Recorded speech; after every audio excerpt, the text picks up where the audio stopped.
Welcome back to the Big Small Business Show, and in studio with us we've got a brand new team of doom and gloom merchants from SAICA. So as they spell out all the things that we are hearing in the economy from the medium-term budget speech, I'm going to try and see if there's anything positive for us, any opportunity for us as entrepreneurs.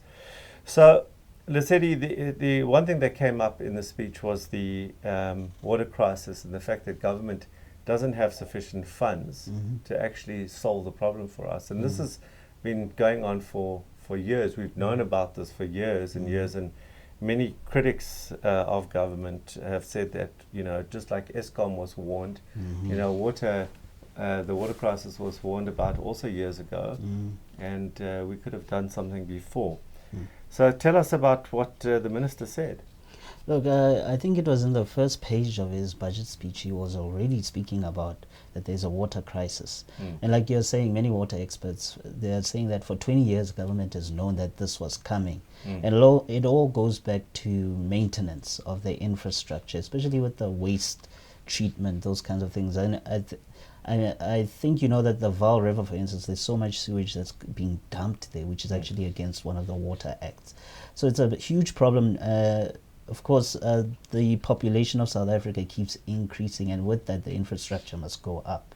And unfortunately, that hasn't been happening. And now there's something called the National Master Water Plan, which was released in 2019 too. And in the first page, it also says South Africa is having a water crisis, and it has this giant amount of just how much money will need to be spent on the infrastructure for the next decade. And it's way more than what has been allocated in the budget, as per the February budget speech, and now even in the updated budget. So with electricity, there's a couple of solutions. You can get a generator, solar, batteries.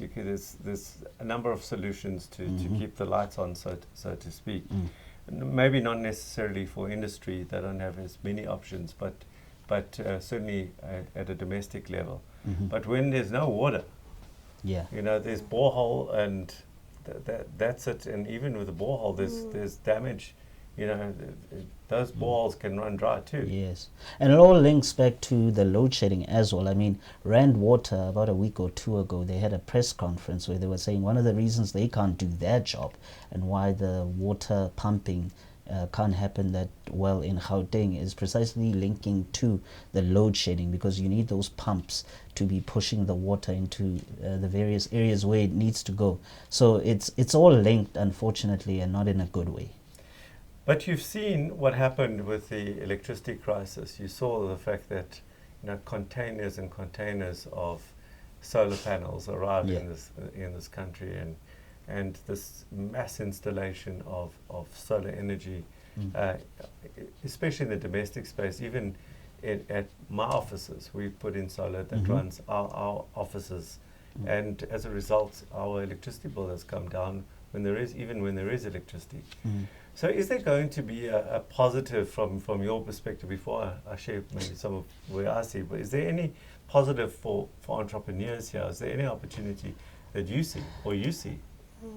Well, I think right now in the more rural areas where there have been water problems for years, you've got these tankers, right, that are going around the community.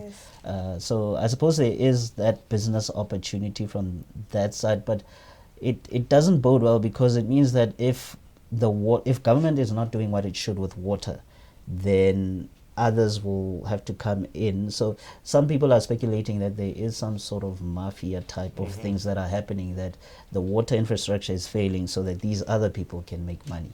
The water tanker mafia. So that's what we've also read. But let's move on to electricity now. Load shedding. In the speech, he also spoke about load shedding.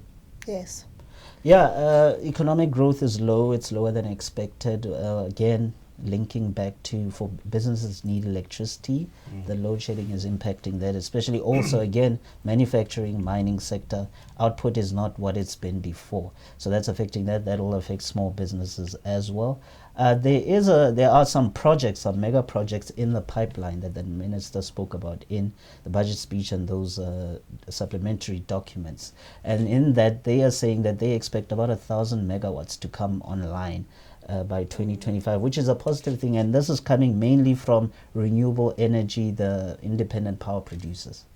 So one of the things that we've seen is, of course, with all these solar plants that have come up, wind plants that have come up, there's a huge economy around that, you know, in terms of the maintenance, and then from, you know, the labor there then moves in and around those solar plant areas, and then it creates a sort of a secondary economy in those spaces. So, you know, I like the fact that there is a mega project on the way. Was there mention of timing around this in terms of what year it will start and end? Well, it's been happening for years, but the approval process with government takes forever.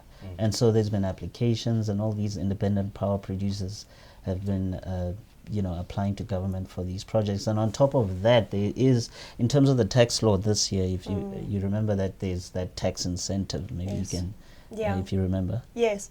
So the tax incentive is basically on solar, not batteries. We did try to get batteries covered, but what they said is that batteries, if you just have a battery on its own, when the power comes back up, the battery's going to have to charge. With solar, that can be on-sold or on-shared. So the rebate is limited at 15,000 Rand for your solar. And they did come back to us to say that one of the other sections in the Act could potentially cover off the battery as well. A lot of people either can't afford solar as well, or live in a complex, for example, and you can't put up solar. And yes, so unfortunately in this new rebate, they do not cover batteries, and they've stuck fast with that. But this rebate also only lasts for a year. They said that they're going to keep it to a year. And they said that they've seen a lot of uptake on the opportunity. So why increase the time? You know, which is a pity, because people have really had to rush to get this through.